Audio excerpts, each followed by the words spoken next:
Greetings, geeks and geekerillas. It is me, I am back.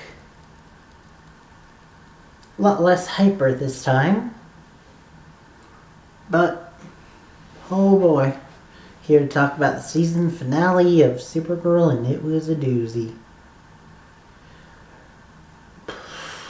Though before I start, I do want to say sorry that this is going up a little bit later than usual. Like an idiot, I did not keep track of my battery again, so I had to wait while my camera battery filled up with enough juice. Sorry.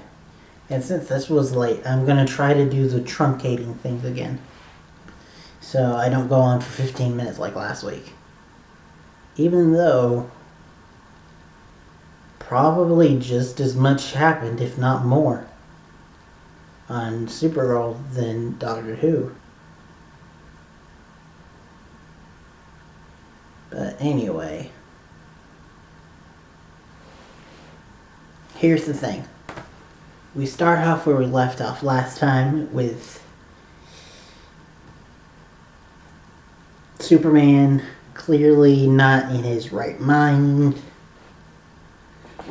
And we find out that silver kryptonite, which is new to Clark. But so we get to see this awesome, brutal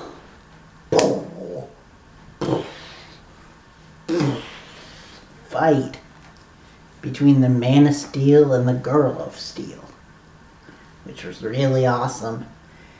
But surprise, she wins. Then again, it could be argued that he was more emotionally compromised than her, because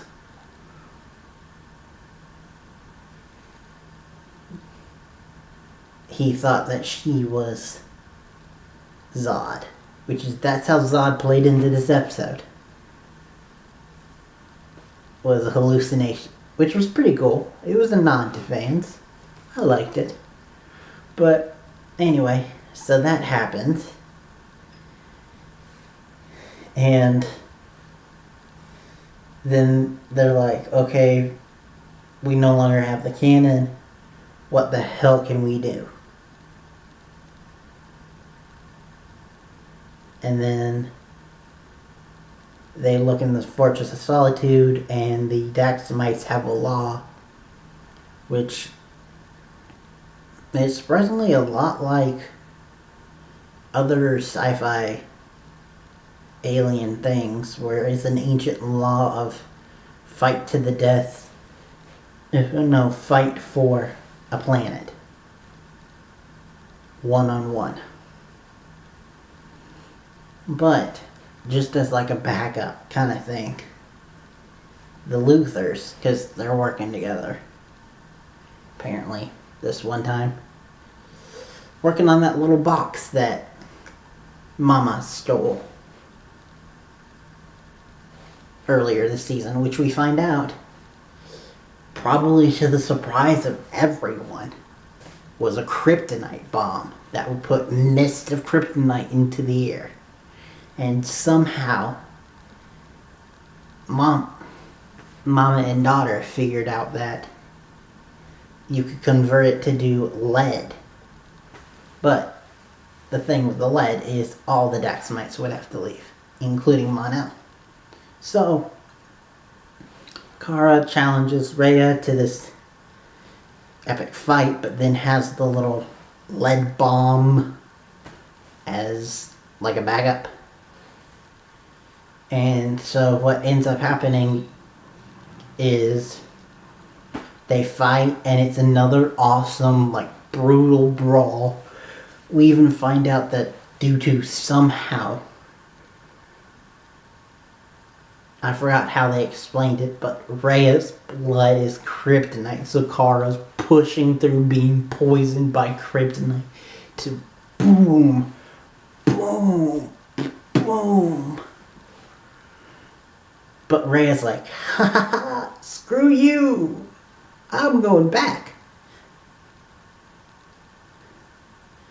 Only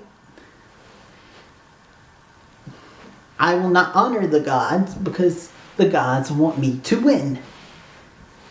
So then Mon-El goes off to have his own little badass scene against some nameless Daxamites. We even have Jean back in the field, finally, fighting alongside Magan, who's back and fighting. She's the one who helped him wake up. And she's even brought, I think they were 5 to 10 white Martians that are good guys to help fight. And that was really cool. This was a very action-heavy, brutal episode, which was really cool. And so all of this happens. But, of course, because Rhea is the total bitch, my friend Jay of Mr. J's Comic Reviews even coined the term calling her Space Cersei, which I totally support. She's like, nope, screw you.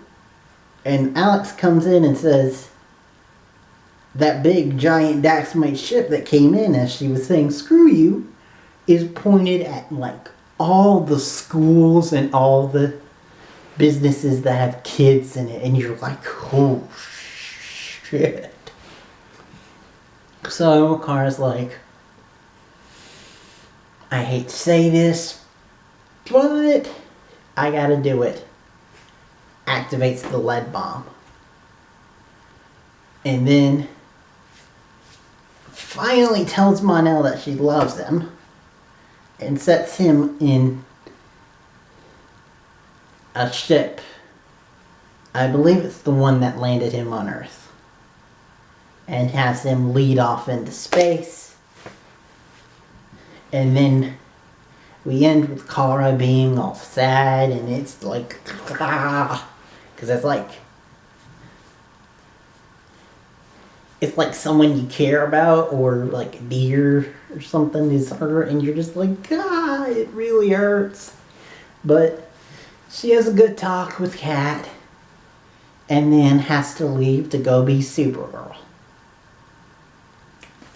And it is revealed that yes. Several fans, including myself, called it. Kat's known this whole time that she was Supergirl. Holy shit, yes.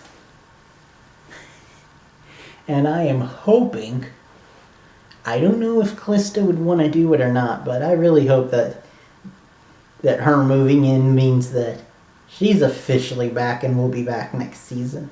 Because that would be nice to have her back in her life. Especially since it looks like Kara's not done making some tough decisions. Because we technically go off with 2 stingers.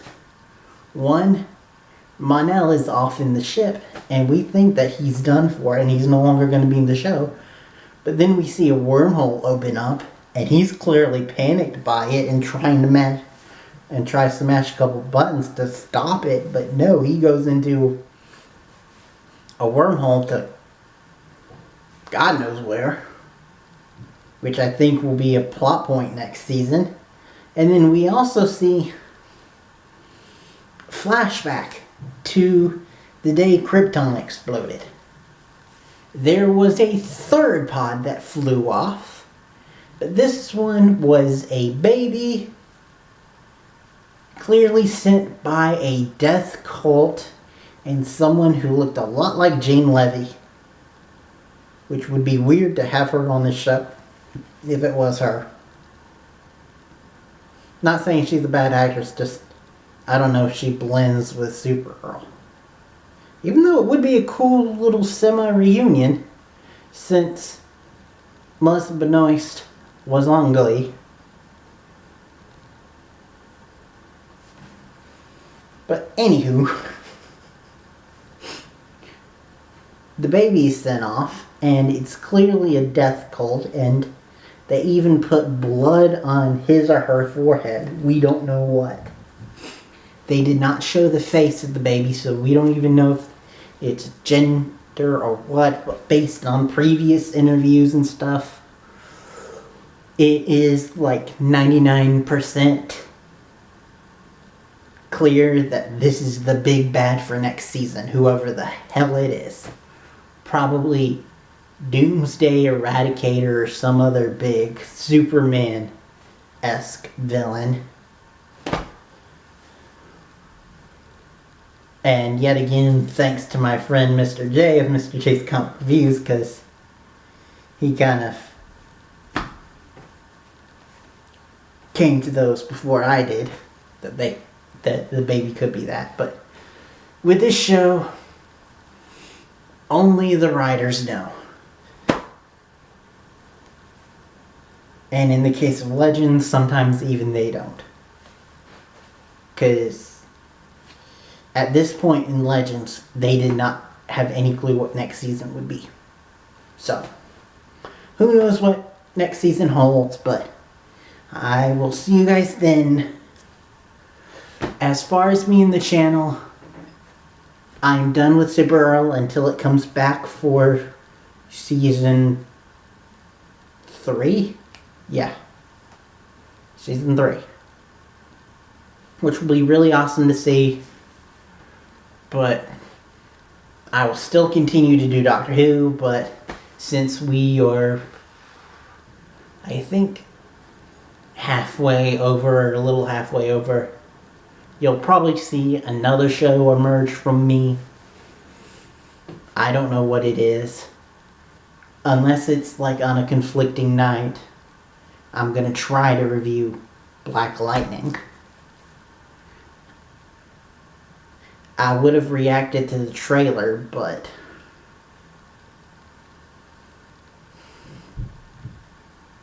I didn't, and it came out at a weird time for me, so oh well.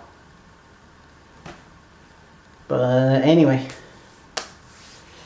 I will hopefully be doing something before Doctor Who, but no promises, because I'm very crappy about that.